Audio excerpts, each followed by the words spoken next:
Bonsoir Didier Ezor. Bonsoir. Merci d'être à mes côtés sur ce plateau d'ici 19h. Vous êtes le président de la Ligue de football des Pays de la Loire qui comptait à la fin de la saison dernière 182 000 licenciés. C'est de très très loin le sport le plus pratiqué dans notre région. On l'a vu, les jeunes et les moins jeunes sont de retour à l'entraînement depuis quelques jours, parfois quelques semaines. Les matchs vont bientôt reprendre.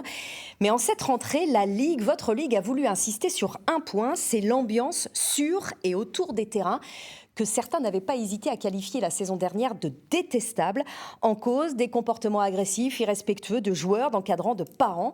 Est-ce que c'est un phénomène qui s'amplifie d'année en année, notamment au Pays de la Loire ? Oui, c'est un phénomène qui petit à petit prend de l'importance. Et l'objectif, c'était effectivement de donner un coup d'arrêt et de repartir sur une démarche positive. On a beaucoup de clubs qui travaillent bien, beaucoup sur ce sujet.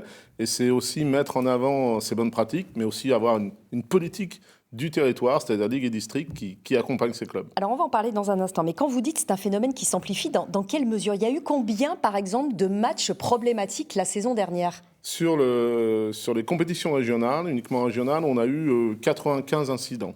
Alors voilà, alors ce qui peut sembler peu sur le nombre de milliers de matchs qu'il y a, mais quand même 95 c'est beaucoup. C'est beaucoup, nous on trouve que c'est beaucoup, et donc en particulier parce qu'il s'en crée de plus en plus sur les compétitions jeunes, et donc on a estimé qu'il était important de mettre un coup d'arrêt et de repartir sur une bonne base. Et quand vous dites des problèmes, c'était quel type de problème ?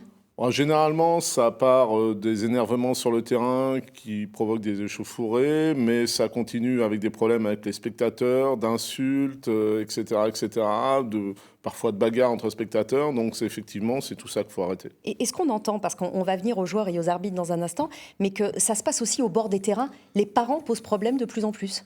Les parents, oui, parce qu'ils confondent tout, et puis parfois le terrain devient le lieu d'exaltation, etc. Mais surtout, dans les plus jeunes, ils pensent tous que leur fils s'appelle Kylian Doué, et donc ça devient très compliqué. Kylian Mbappé ou Désiré Doué, quoi, voilà.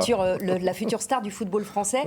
Et forcément, il faut leur ramener les pieds sur terre et leur dire non, ça reste un sport amateur et un plaisir avant tout. Voilà, c'est ça. On a un slogan, soyons prêts. Soyons fair play, qui commence par le mot plaisir, et ça c'est extrêmement important.